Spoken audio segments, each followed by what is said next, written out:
नमस्कार। आज हम डिस्कस करेंगे हिमाचल प्रदेश जीके के important question. Himachal Pradesh GK के इंपॉर्टेंट क्वेश्चन डिस्कस करेंगे और ये जो क्वेश्चन डिस्कस करेंगे कि महारिवीजन का जो है वो पार्ट है। महारिवीजन में आपको पता है 20 क्वेश्चन डिस्कस होते हैं।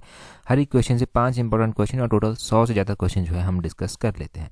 क्वेश्चन नंबर 1 से जो है डिस्कशन को स्टार्ट करेंगे। बोलते हैं which goddess is worshipped during the Trilokpur fair of Sirmaur district of Himachal Pradesh. तो बोलते हैं कि सिरमौर में जो त्रिलोकपुर मेला लगता है इसके दौरान किस माता की पूजा की जाती है। तो किस देवी की पूजा की जाती है? ये माता बालासुंदरी की पूजा की जाती है। ऑप्शन ए सही आंसर है।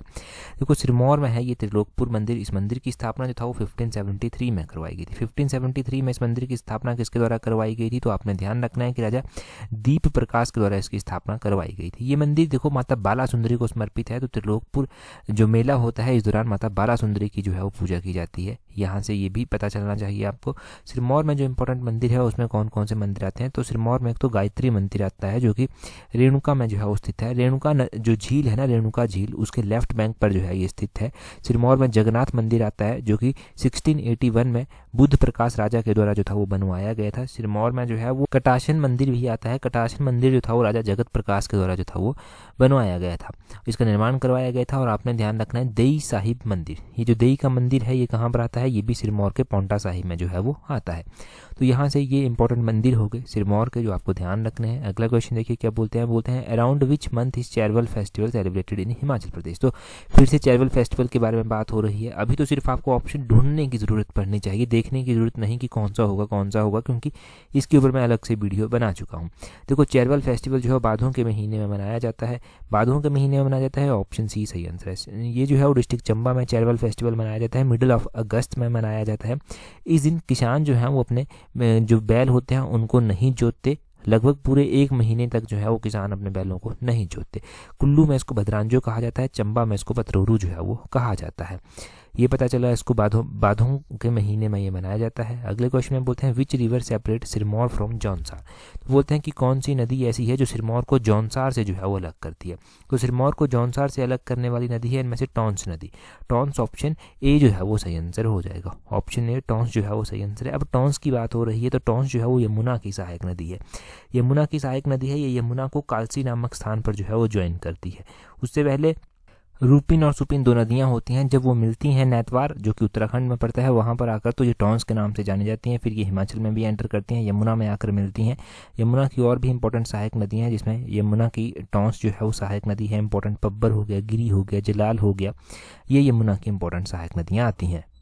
यहाँ पर गिरी दिया गया है तो गिरी जो है आपने ये भी पता होना चाहिए, गिरी कुप्पर पीक से जो है वो निकलती है गिरी। और ये जो यहाँ पर बाटा दिया गया है ना, बाटा गिरी की सहायक नदी है। बाटा पहले गिरी में जाकर जो है वो मिलती है। और यहाँ पर जलाल भी दिया गया तो जलाल जो है वो गिरी की ही सहायक नदी है। ये भी इसकी और ये भी इसकी, ये दोनों ही जो है वो जलाल और बाटा गिरी की सहायक नदियां हैं। अगला क्वेश्चन देखिए क्या बोलते हैं। यमुना का वैदिक नाम तो आपको पता ही है, कालिंदी इसका वैदिक नाम है। अगले क्वेश्चन में बोलते हैं which one of the following was an offshoot of Tharoch princely state. तो बोलते हैं कि इनमें से कौन सी जो है वो थरोच रियासत की शाखा है। अगर हम बात करते हैं थरोच भी एक प्रिंसली स्टेट है और इसकी शाखा की जब यहाँ पर बात की गई है कि इनमें से कौन सी जो है वो थरोच की एक शाखा है तो ढाडी हो जाएगा सही आंसर। ऑप्शन डी जो है वो सही आंसर। ढाडी जो है वो थरोच की एक शाखा है। थरोच की बात करते हैं। थरोच रियासत जो है वो उदयपुर के सिसोदिया जो वंश के राजकुमार थे किशन सिंह, उनके द्वारा जो था वो इसकी स्थापना की गई थी। और ढाडी की अगर हम बात करें तो ढाडी रियासत की स्थापना जो था किसके द्वारा की गई थी? ये थरोच की ही एक उपशाखा या प्रशाखा हुआ करती थी। और फिर यहाँ पर जो था वो रामपुर शहर का कब्जा भी जो था वो हो गया था। गोरखाओं का जब आक्रमण हुआ था तो ढाडी को राविनगढ़ में मिला दिया गया था। और 1896 में राविनगढ़ और ढाडी को जुब्बल रियासत में मिला दिया गया। ये जुब्बर की जागीरें बन गई थी। और 1948 में जब हिमाचल प्रदेश का गठन होता है तो ढाडी जुब्बल तहसील जो महासू जिले में आती थी उसका एक प्रकार बन जाती है, उसका एक उसमें मिल जाती है और हिमाचल प्रदेश का एक भाग जो है वो बन जाती है। यहाँ पर खनेटी दिया गया है। खनेटी भी एक रियासत है। तो खनेटी रियासत की स्थापना किसने की थी? इस रियासत की स्थापना कुमारसेन रियासत के संस्थापक किरात चंद के जो पुत्र थे सबीर चंद, उनके द्वारा की गई थी। तो सबीर चंद आपने ध्यान रखना है, सबीर चंद के द्वारा इसकी स्थापना की गई थी। यहाँ पर देलथ दिया गया है। देलथ की स्थापना जो था वो किसके द्वारा की गई थी? तो देलथ इंपॉर्टेंट रियासत है। इसकी स्थापना जो था वो किसके द्वारा? इसमें जो देलथ रियासत है ना, इसकी स्थापना किरात चंद के भाई पृथ्वी सिंह के द्वारा की गई थी। तो पृथ्वी आपने ध्यान रखना है, यहाँ पर पृथ्वी सिंह के द्वारा इसकी स्थापना की गई थी। यहाँ पर रतेश दिया गया है, रतेश भी एक रियासत है, इसकी स्थापना करम प्रकाश जो कि सिरमौर के रहते थे उनके भाई राय सिंह के द्वारा जो था वो की गई थी। तो राय सिंह के द्वारा इसकी स्थापना की गई थी। ये पता चला किस किस रियासत की स्थापना की थी। कम से कम 4 रियासत तो हमारी क्लियर हो गई। थरोच हो गई जिसकी स्थापना उदयपुर के सिसोदिया वंश के राजकुमार किशन सिंह के द्वारा जो था वो की गई थी। और ढाडी तो थरोच की ही एक प्रशाखा थी। आपको कनेटी के बारे में पता चल गया, दिलत के बारे में पता चल गया, रतेश के बारे में पता चल गया। इतना सब यहाँ से ध्यान रखें। अगले क्वेश्चन में देखिए क्या बोला गया है। अगले क्वेश्चन में बोलते हैं which school did Amrita Shergil join in Shimla around 1924-25। तो अमृता शेरगिल के बारे में बार बार हम क्वेश्चन डिस्कस कर रहे हैं। इससे पहले भी अलग अलग वीडियो में अलग अलग क्वेश्चन डिस्कस हुए हैं इनके बारे में। अमृता शेरगिल ने 1924-25 के आसपास शिमला में जो है वो किस स्कूल में दाखिला लिया था। तो जीसस और मैरी स्कूल था जहाँ पर इन्होंने दाखिला लिया था। और लिया कौन से ईयर में था, तो 1924-25 यहाँ पर लिखा गया है। वो भी ध्यान रखना है क्योंकि वो भी क्वेश्चन जो है वो बन सकता है। अमृता शेरगिल देखो इनके बारे में मैंने आपको क्या बताया है कि इनका जन्म कहाँ पर हुआ था, हंगरी की कैपिटल बुदापेस्ट में इनका जन्म जो था वो हुआ था। और बुदापेस्ट में इनका जन्म हुआ कौन से ईयर में था, 1913 में इनका जन्म जो था वो हुआ था। शिमला के कॉन्वेंट स्कूल जो कि जीसस और मैरी जिसका नाम है वहाँ से ये पढ़ी थी। इनकी फेमस पेंटिंग में sitting nude, black nude, young girl, mother India, group of 3 girls, hill man, women on beach, siesta इनकी एक इम्पॉर्टेंट पेंटिंग है, कैमल्स इनकी एक इम्पॉर्टेंट पेंटिंग है। तो बहुत सारी इंपॉर्टेंट पेंटिंग्स हैं। इंपॉर्टेंट वन हमने यहाँ पर रिवाइज़ कर ली। वैसे पहले मैंने बड़ी डिटेल से रिवाइज़ करवा के रखा है, एक बार उस रिवीजन को ज़रूर जो है वो देख लेना। अगले क्वेश्चन में क्या बोलते हैं the revenue collection of the transport department up to December 31, 2023 तो बोलते हैं 31 दिसंबर 2023 तक परिवहन विभाग का जो राजस्व संग्रह है वो कितना है। तो जो हमारा रेवेन्यू कलेक्शन है ट्रांसपोर्ट डिपार्टमेंट का वो 31 दिसंबर 2023 तक जो है वो है 581.31 करोड़, 581.13 करोड़ जो है ये है। ऑप्शन सी जो है वो सही आंसर होगा। यहाँ से ना हम बजट आउटले की बात भी कर लेंगे। तो 2023-24 के अकॉर्डिंग बजट आउटले कितनी है ट्रांसपोर्ट की, तो ट्रांसपोर्ट की जो टोटल बजट आउटले है वो है 2394.24 करोड़। ये जो है वो बजट आउटले है ट्रांसपोर्ट डिपार्टमेंट की। इसमें से भी रोड्स एंड ब्रिजेस का पहले भी स्लाइड में पूछा गया है। रोड्स एंड ब्रिजेस की अगर हम बात करें तो कितनी है इसकी, रोड्स एंड ब्रिजेस की जो है वो 1354 करोड़ अप्रॉक्सीमेटली मैं बता रहा हूँ 1354 करोड़ है। अकेली ही अगर हम यहाँ पर बात करें कि अकेला ही अगर आपसे रोड ट्रांसपोर्ट पूछ ले जाए, ये तो रोड्स एंड ब्रिजेस हैं, अगर रोड ट्रांसपोर्ट अकेला ही पूछ लिया गया तो रोड ट्रांसपोर्ट की है 512 करोड़, 512 करोड़ अप्रॉक्सीमेटली जो है वो है। तो ये आपने ध्यान रखना है कि किसकी कितनी आउटले है। ट्रांसपोर्ट सेक्टर की आउटले आपको पता चल गई 2023-24 के अकॉर्डिंग, जो कि बहुत ज़्यादा इंपॉर्टेंट है। रोड्स एंड ब्रिजेस जो कि पहले भी लाइट के एग्जाम में पूछा जा चुका है। अकेला रोड्स की भी आपको पता चल गई, जो रोड ट्रांसपोर्ट है उसकी 512 है। तो ये ध्यान रखें। अगला क्वेश्चन देखते हैं, यहाँ पर वही लिखा गया है रेवेन्यू कलेक्शन के बारे में। अगला क्वेश्चन देखें, बोलते हैं which of the following state was established by descendant of Prithviraj Chauhan. तो बोलते हैं कि निम्नलिखित में से कौन सा राज्य पृथ्वीराज चौहान के वंशजों द्वारा स्थापित किया गया था। तो ये थी धामी रियासत। धामी रियासत जो था ये की गई थी, ऑप्शन ए सही आंसर। धामी रियासत की स्थापना पृथ्वीराज चौहान के वंशज गोविंद पाल के द्वारा की गई थी। किसके द्वारा, गोविंद पाल के द्वारा इसकी स्थापना की गई थी। धामी की कैपिटल हलोग में हुआ करती थी। और आपने ये भी ध्यान रखना है कि धामी जो है वो 1805 से लेकर 1815 तक ये गोरखाओं के कब्जे में रहा था। जब एंग्लो सिख वॉर होता है, अंग्रेजों और गोरखाओं का युद्ध होता है 1815 में, तो धामी के राणा गोवर्धन थे जिन्होंने अंग्रेजों का साथ यहाँ पर दिया था, जिसके बाद ब्रिटिश सरकार ने उन्हें ये जो था वो स्वतंत्र सनद के रूप में दे दिया था। और जब 1857 का विद्रोह हुआ था तब भी वहाँ के राणा गोवर्धन सिंह हुआ करते थे। तो गोवर्धन सिंह ने किसका साथ दिया था 1857 के विद्रोह में, अंग्रेजों का ही साथ दिया था। और 15 अप्रैल 1948 को हमें देखने को मिलता है कि कसुम्पटी तहसील का भाग जो है उसको बना दिया जाता है और हिमाचल प्रदेश में जो है ये मिल जाता है। ठीक है जी, अगला क्वेश्चन देखिए। अच्छा, यहाँ पर कुमारसेन भी दिया गया है। चलो कुमारसेन के बारे में भी बात कर लेते हैं, क्योंकि जितना रिवीजन हो जाए उतना ही अच्छा है। कुमारसेन की अगर हम बात करें तो कुमारसेन की स्थापना किसके द्वारा की गई थी, तो बिहार से आए थे इसके संस्थापक, जिनका नाम किरात चंद था। किरात चंद के द्वारा इसकी स्थापना जो था वो की गई थी। यहाँ पर थरोच भी दिया गया है, थरोच की भी बात कर लेते हैं। थरोच की स्थापना हमने अभी पढ़ा था कि उदयपुर के सिसोदिया वंश के राजकुमार किशन सिंह के द्वारा इसकी स्थापना की गई थी। अगला क्वेश्चन देखिए क्या बोलते हैं which of the following glacier is situated in Chandra valley. तो बोलते हैं कि कौन सा ग्लेशियर चंद्रा वैली में जो है वो स्थित है। पाचा हो गया, तप्पन हो गया, बोलुंग हो गया, समुद्री हो गया। इनमें से कौन सा ग्लेशियर जो है वो चंद्रा वैली में जो है वो आता है। चंद्रा वैली की बात करें तो यहाँ पर पाचा ग्लेशियर चंद्रा वैली में आता है। यहाँ पर दिया गया है तप्पन ग्लेशियर। तप्पन ग्लेशियर जो है ये भी चंद्रा वैली में ही जो है वो आता है। यहाँ पर दिया गया है बोलुंग ग्लेशियर, ये भी चंद्रा वैली में ही जो है वो आता है। यहाँ पर दिया गया है सामुद्री ग्लेशियर, ये भी जो है वो चंद्रा वैली में ही आता है। तो कौन सा glacier? All of these, option D जो है वो सही आंसर हो जाएगा। ये चारों के चारों ग्लेशियर जो हैं वो चंद्रा वैली में ही आते हैं। चंद्रा वैली में और कौन कौन से ग्लेशियर आते हैं? छोटा सिगड़ी ग्लेशियर चंद्रा वैली में आता है, कुल्टी ग्लेशियर चंद्रा वैली में आता है, शिफ्टिंग ग्लेशियर चंद्रा वैली में आता है, गिफांग ग्लेशियर चंद्रा वैली में आता है। बाकी समुद्री आपने पढ़ लिया, पाचा आपने पढ़ लिया, तप्पन आपने पढ़ लिया, बोलुंग आपने पढ़ लिया, ये सारे ग्लेशियर चंद्रा वैली में ही जो है वो आते हैं।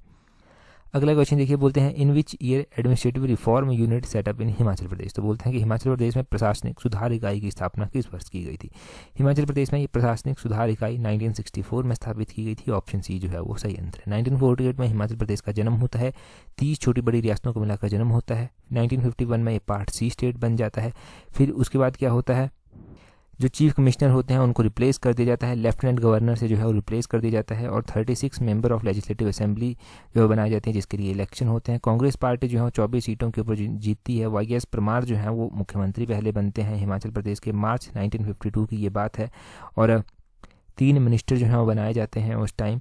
और उसके बाद एडमिनिस्ट्रेटिव रिफॉर्म यूनिट जो है वो सेटअप की जाती है हिमाचल प्रदेश में 1964। ये क्यों सेटअप की गई थी? ताकि जो है वो डिटेल स्टडी, फील्ड वर्क और एडमिनिस्ट्रेटिव मशीनरी को कैसे चलाना है इसके ऊपर एक स्टडी कैरी आउट की जाए। ये आपने ध्यान रखना है यहाँ से किस किस तरह से पूरी बातें हुई। नेक्स्ट क्वेश्चन की ओर चलते हैं। नेक्स्ट क्वेश्चन क्या पूछा गया है हमसे? नेक्स्ट क्वेश्चन में बोलते हैं the unemployment rate in Himachal Pradesh has risen about what percentage from 2021, 2022 to 2022, 2023। तो बोलते हैं 2021-22 से 2022-23 तक हिमाचल प्रदेश में बेरोजगारी दर लगभग कितनी प्रतिशत बढ़ी है? तो हिमाचल प्रदेश में बेरोजगारी दर की बात करते हैं तो ये 0.4% जो है बढ़ी है। ऑप्शन बी सही आंसर हो जाएगा। यहाँ पर देखिए the unemployment rate in Himachal Pradesh जो है वो 4.0% बढ़ी है 2021-22 में, और 4.4% जो है वो देखी गई है 2022-23 में। अब इसमें राइज कितना हुआ है? तो राइज इसमें ऑब्वियसली 0.4% का राइज जो है वो हुआ है, क्योंकि 2021-22 में ये 4% थी, 2022-23 में ये 4.4% थी। तो राइज कितना हुआ? 0.4% का जो है वो राइज हुआ।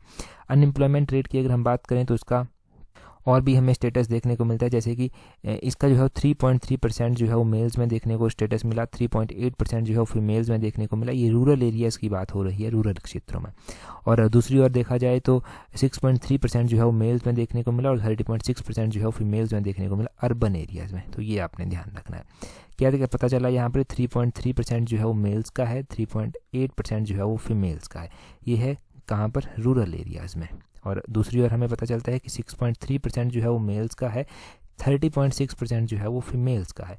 ये है अर्बन क्षेत्रों में। ठीक है जी, ये पता चल गया आपको। और जो हमें राइज देखने को मिला 2021-22, 22-23 के बीच में वो 0.4% का देखने को मिला।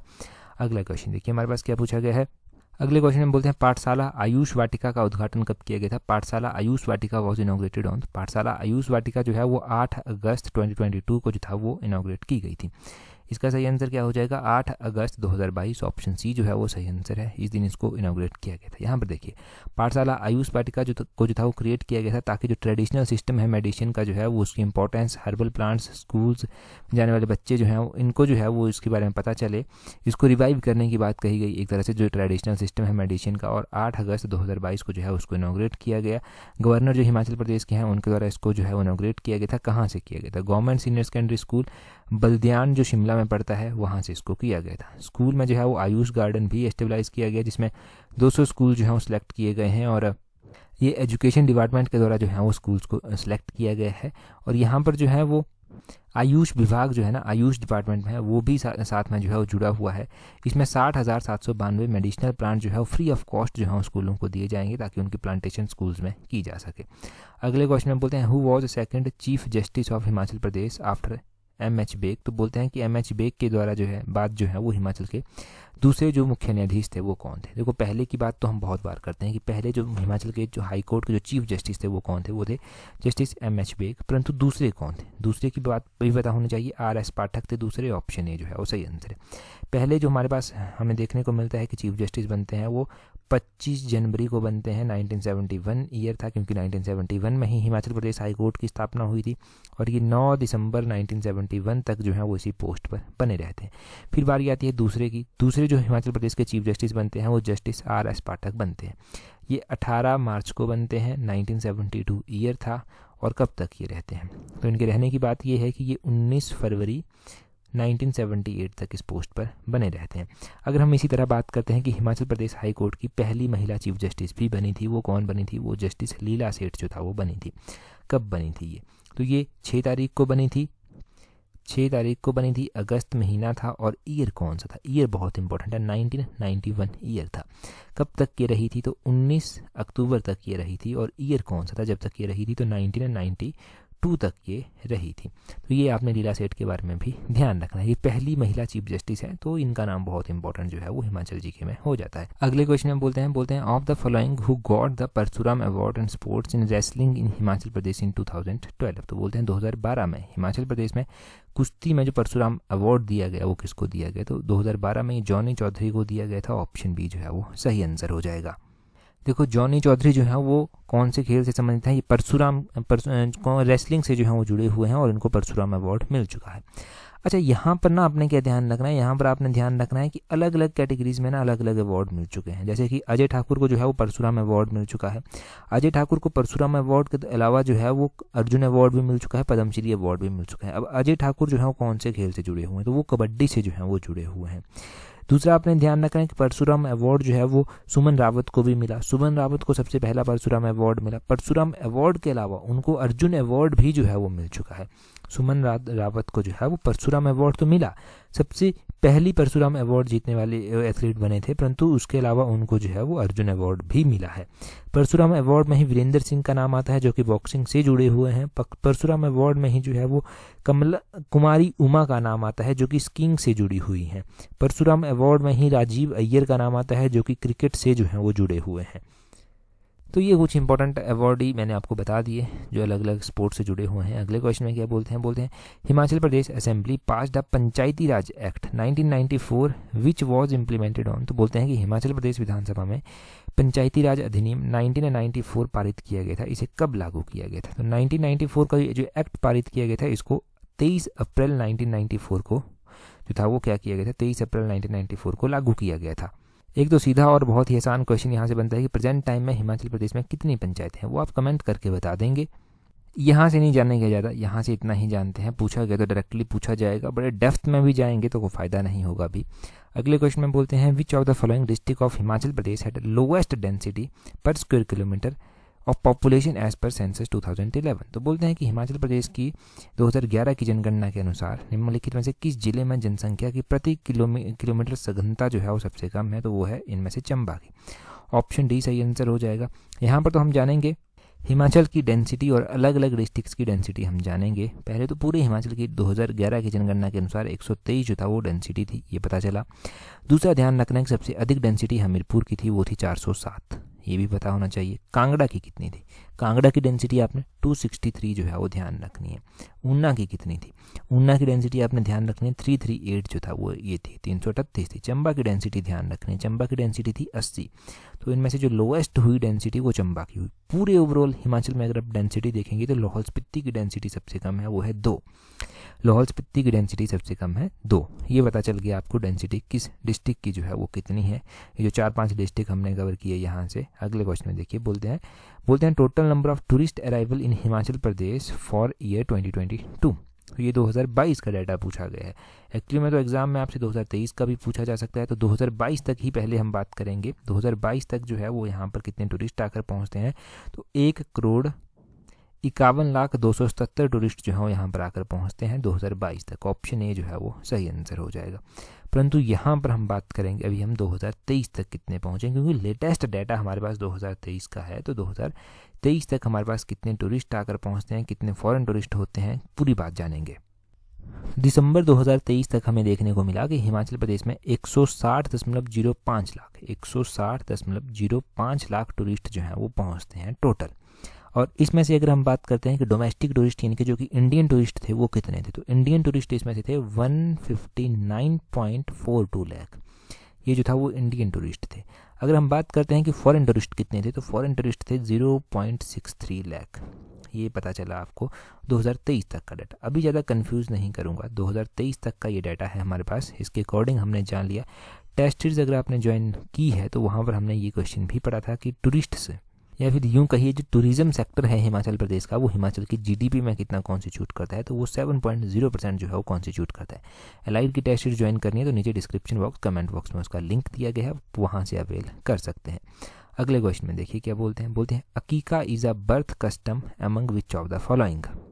तो अकीका एक बर्थ कस्टम है, ये किसके बीच में है, ये रंगढ़ के बीच में है। रंगढ़ भी जो है वो हिमाचल प्रदेश की एक कास्ट है जिसके बीच में जो है ये होता है। अगर हम बात करते हैं कि अकीका में होता क्या है, देखो जब बच्चा को 6 दिन का हो जाता है तो एक सेलिब्रेशन की जाती है जिसको अकीका कहते हैं, और उसका नाम जो है वो रखा जाता है, अकीका को जो है वो उसका नाम रखा जाता है। ऑन 6th डे जो है ये होता है। और दूसरी ओर ध्यान रखना है कि जब बच्चे का जन्म होता है तो मौलवी आते हैं। मौलवी जो है वो अजन जिसको कहते हैं, अजन जो है वो बच्चे के कान में आकर पढ़ते हैं, ये पता होना चाहिए। इनके बीच में जो मैरिज के टाइप हैं वो क्या क्या हैं। इनके बीच में पहली बात ये होती है कि अगर दो कोई सगी बहनें हैं तो उनकी शादी एक पर्सन से नहीं की जाएगी, सेम पर्सन से नहीं की जाएगी। इनके बीच में एक मेहर जो है वो शादी का टाइप है। इसमें 32.25 रुपये देकर 32.25 रुपीज़ देकर और एक सिल्वर कॉइन देकर जो है फिक्स की जाती है। शादी किसके द्वारा फिक्स की जाती है, तो अंजुमन के द्वारा शादी फिक्स की जाती है। जो फिक्स करता है उसको अंजुमन कहते हैं। इसमें जो है वो डाइवोर्स देने का टाइप जो होता है, डाइवोर्स जो देते हैं ना रंगर्स के बीच में, वो सिर्फ मैन ही देते हैं, उनको ही राइट होता है डाइवोर्स का। तो ये आपको थोड़ा सा पता चल गया। बड़ा ही अच्छा होगा अगर क्वेश्चन इसी तरह से पूछ लिया जाए और बिल्कुल सही कर आप पाएंगे। धामी फायरिंग के बारे में आगे पूछा गया है कि धामी फायरिंग इंसिडेंट्स कब हुआ था, तो धामी गोलीकांड जुलाई के महीने में होता है, 1939 को होता है। ऑप्शन डी सही आंसर। एग्जैक्टली हुआ कब था ये धामी गोलीकांड, तो 16 जुलाई को होता है। 16 जुलाई 1939 को ये धामी गोलीकांड जो है वो होता है। धामी गोलीकांड होता है उससे पहले धामी प्रेम प्रचारिणी सभा की स्थापना 1937 में की जाती है। धामी प्रेम प्रचारिणी सभा को जो है वो धामी रियासती प्रजामंडल में जो है बदल दिया जाता है, और ये 13 जुलाई 1939 को जो था वो किया गया था। धामी प्रजामंडल जो बना था, धामी प्रजामंडल की जो लीड कर रहे थे वो सीताराम जो था उसको लीड कर रहे थे। इसमें जो मेन डिमांड्स रखी गई थी राणा दलीप सिंह के सामने, वो क्या रखी गई थी, पहली डिमांड थी कि बेगार की प्रथा को समाप्त किया जाए। दूसरी डिमांड थी कि जो लैंड रेवेन्यू है उसको घटाया जाए, और तीसरी जो डिमांड थी वो थी कि धामी प्रजामंडल जो बनाया है उसको जो है वो एक ऑफिशियल रिकॉग्नाइजेशन जो है वो मिलनी चाहिए। इन डिमांडों को खारिज कर दिया जाता है राणा के द्वारा, फिर उसके बाद ये धामी गोलीकांड होता है। अगला क्वेश्चन देखिए क्या बोलते हैं। नेक्स्ट क्वेश्चन में बोलते हैं as per which of the following section of Panchayati Raj extension act in Himachal Pradesh the reservation of seats in scheduled area to every gram panchayat and panchayat samiti. तो बोलते हैं कि हिमाचल प्रदेश में पंचायती राज जो एक्सटेंशन विस्तार एक अधिनियम है, इसके अकॉर्डिंग कौन सी धारा के अनुसार जो है प्रत्येक ग्राम पंचायत और पंचायत समिति में अनुसूचित क्षेत्रों में सीटों का आरक्षण होना चाहिए। तो ये है 97D। ऑप्शन ए सही आंसर हो जाएगा। 97D में क्या कहते हैं, रिजर्वेशन की बात की गई है, और रिजर्वेशन ऑफ सीट्स होनी चाहिए शेड्यूल्ड एरिया में, जो भी ग्राम पंचायत है उसमें जो है ये बात की गई है, और यहाँ पर वही लिखा गया है। पढ़ लेना इसको एक बार अगर आप चाहते हैं इसको देखना। अगले क्वेश्चन में देखिए क्या बोलते हैं arrange the following passes in their altitude ascending order. तो असेंडिंग ऑर्डर में बताने हैं, आरोही क्रम बताने हैं। यहाँ पर बसोदन, पादरी, जलोरी, तेंतु पास दिया गया है। इनका पहले आपको एल्टीट्यूड पता होना चाहिए। सबसे पहले बसोदन पास दिया गया है जो कि चंबा और भटियात के बीच में स्थित है। 2400 मीटर एल्टीट्यूड पर जो है ये स्थित है। 2400 मीटर एल्टीट्यूड पर ये स्थित है। उसके बाद पादरी दर्रा दिया गया है जिसका एल्टीट्यूड 3050 मीटर है। 3050 मीटर जो है उसका एल्टीट्यूड है, ये चंबा को जम्मू साइड से जोड़ता है। उसके बाद जलोरी पास दिया गया है जिसका एल्टीट्यूड 3135 जो है वो इसका एल्टीट्यूड है, और ये जो है वो किसको किसके साथ जोड़ता है, तो जलोरी दर्रा जो है वो इनर आउटर सिराज जो कि कुल्लू में है उनको आपस में जोड़ता है। उसके बाद तैंती गलू दिया गया है। तो तैंती गलू की अगर हम बात करते हैं तो इसका एल्टीट्यूड है 3600 मीटर। 3600 मीटर जो है वो इसका एल्टीट्यूड है, और ये कुल्लू में स्थित है। तो इसको आप असेंडिंग ऑर्डर में कैसे बनाएंगे, सबसे पहले आपके पास बसोदन पहले नंबर का आ जाएगा, उसके बाद जो है वो आपके पास पादरी आ जाएगा, उसके बाद जो है वो आपके पास जलोरी आ जाएगा, और उसके बाद तेंतु आ जाएगा। तो पहला, दूसरा, तीसरा, चौथा इस तरह से ये हो जाएगा। ऑप्शन पहला, दूसरा, तीसरा, चौथा बिल्कुल सही। यहाँ पर वही इनका एल्टीट्यूड जो है वो दिया गया है कि किसको किसके साथ ये जोड़ते हैं। अगले क्वेश्चन में क्या बोलते हैं who was the chief minister of Himachal Pradesh in 1997। तो 1997 में हिमाचल के जो चीफ मिनिस्टर थे वो थे वीरभद्र सिंह। ऑप्शन सी सही आंसर है। वीरभद्र सिंह जो है वो सबसे ज़्यादा बार हिमाचल के मुख्यमंत्री रह चुके हैं, 6 बार हिमाचल के मुख्यमंत्री रह चुके हैं। पहली बार जब ये मुख्यमंत्री बने थे तो 1983 में ये मुख्यमंत्री बने थे, 1985 तक के मुख्यमंत्री बने रहे। दूसरी बार ये फिर से 1985 में मुख्यमंत्री बनते हैं, 1990 तक के मुख्यमंत्री बने रहे। तीसरी बार ये 1993 में मुख्यमंत्री बनते हैं और 1998 तक के मुख्यमंत्री बने रहते हैं। और फिर से 1998 में इलेक्शन होते हैं तो ये फिर से मुख्यमंत्री जो है वो बनते हैं, परंतु कुछ टाइम तक रहते हैं। परंतु 1998 में जो है वो फिर से मुख्यमंत्री के इलेक्शन होते हैं, मतलब इलेक्शन मुख्यमंत्री बनाए जाते हैं और वो बनते हैं प्रेम कुमार धूमल, और 2003 तक प्रेम कुमार धूमल जो था वो रहे थे। ये एक्सेप्शन है यहाँ पर 1998 से 2003 तक। और उसके बाद वीरभद्र सिंह जो है वो 2003 में फिर से मुख्यमंत्री बनते हैं, 2003 से 2007 तक के मुख्यमंत्री रहते हैं और फिर उसके बाद वो 2012 में फिर से मुख्यमंत्री जो था वो बनाए गए। पूरा उन्होंने 5 साल का टेन्योर अपना किया था वहाँ पर भी। तो ये 6 बार मुख्यमंत्री रहे, पहली बार 1983, 85, दूसरी बार 85, 90, तीसरी बार जो था वो 93, 98, चौथी बार 1998 और 5वीं बार जो था वो मुख्यमंत्री बने थे 2003 में, 2003 से 7 तक रहे। छठी बार मुख्यमंत्री 2012 से 17 तक रहे। तो ये आपने मुख्यमंत्री इसकी लिस्ट में जोड़ना है।